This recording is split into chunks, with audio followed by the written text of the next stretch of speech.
Si le réseau Internet tombait en panne, c'est ce qui est en train de se passer dans un pays de 100 000 habitants qui vit depuis le début de la semaine coupé du monde, Axel de...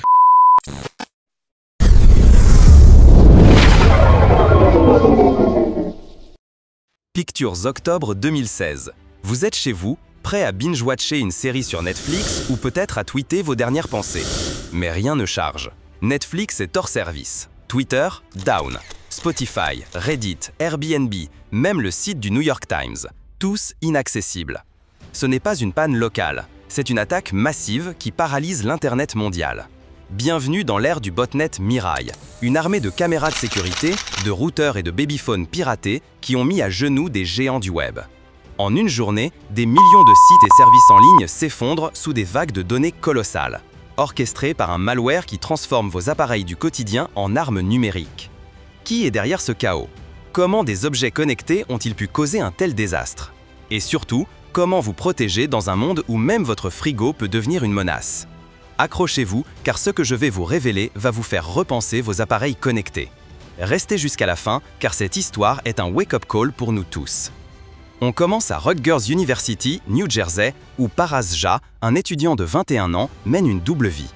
Le jour, il suit des cours d'informatique. La nuit, sous le pseudo Anna Senpai, il construit une machine de guerre numérique, Mirai. Ce malware, créé avec deux complices, Josiah White et Dalton Norman, cible l'Internet des objets, ces appareils connectés comme les caméras de surveillance, les routeurs Wi-Fi ou les DVR. En 2016, il y a déjà 2,5 milliards de ces gadgets dans le monde, et beaucoup ont des failles béantes. Mots de passe par défaut comme admin ou 12345, jamais changés par les utilisateurs. Mirai scanne Internet, infecte ces appareils et les transforme en zombies contrôlés à distance. Résultat, un botnet de 600 000 appareils capable de générer des attaques DDoS, déni de services distribués d'une puissance jamais vue, jusqu'à 1,2 terabits par seconde. Le 21 octobre 2016, le chaos éclate. Mirai frappe DIN, une entreprise qui gère les serveurs DNS, l'annuaire de l'Internet. Imaginez les DNS comme le GPS du web. Sans eux, impossible de trouver Netflix ou Twitter. À 7h10, DIN est submergé par un déluge de requêtes provenant des appareils infectés. En quelques heures, 80 grands sites et services s'effondrent. Twitter, Netflix, Amazon, PayPal, Reddit, CNN et même PlayStation Network. Sur X, les utilisateurs paniquent. L'Internet est cassé, Twitter est mort, je ne peux même pas jouer à Call of Duty. L'attaque dure 10 heures, en 3 vagues, touchant des millions d'utilisateurs aux États-Unis et en Europe. Les pertes, des centaines de millions de dollars pour les entreprises, sans compter la frustration des utilisateurs. Mais comment Mirai a-t-il fait ça? C'est simple et terrifiant. Le malware exploite des vulnérabilités basiques. Il teste des combinaisons de mots de passe par défaut sur des appareils IoT, comme les caméras Dahua ou les routeurs Netgear. Une fois infecté, l'appareil rejoint le botnet et bombarde une cible avec des requêtes inutiles, saturant ses serveurs. Ce qui rend Mirai si dangereux, c'est son échelle. En septembre 2016, il frappe déjà le blog de cybersécurité de Brian Krebs avec 620 gigabits par seconde, l'une des plus grosses attaques DDoS jamais vues. Puis il paralyse OVH, un hébergeur français, avec 1 terabit. Mais l'attaque sur DIN, c'est l'apocalypse.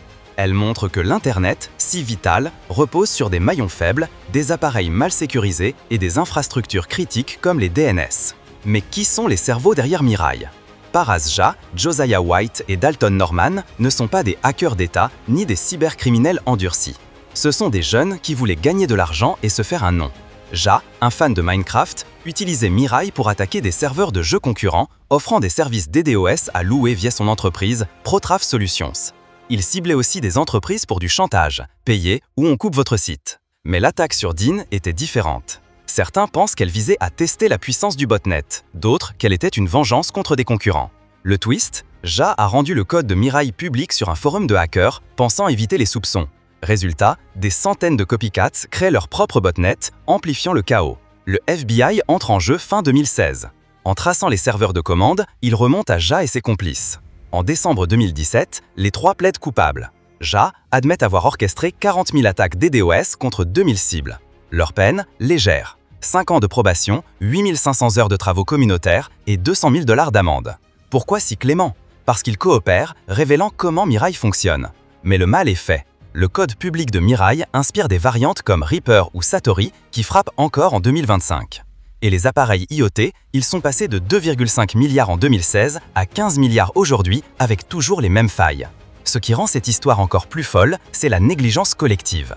Les fabricants d'IoT, comme Dahua ou Xiongmai, utilisaient des mots de passe AD en dur, impossibles à changer. Les utilisateurs, ils ne mettaient pas à jour leurs appareils. Et les entreprises comme DIN, elles n'avaient pas assez de protection contre les DDoS massifs. Un rapport de 2017 révèle que 90% des appareils IoT étaient vulnérables à Mirai. Sur X, un expert poste « Mirai a montré que l'IoT est une bombe à retardement. On n'a rien appris. » Et il a raison. En 2023, des botnets similaires frappent des hôpitaux et des banques, exploitant toujours des caméras et routeurs mal sécurisés. Et vous, dans tout ça, vos appareils connectés, caméras, thermostats, même votre télé, pourraient être enrôlés dans un botnet sans que vous le sachiez. En 2016, des utilisateurs ont vu leurs caméras envoyer des données à leur insu.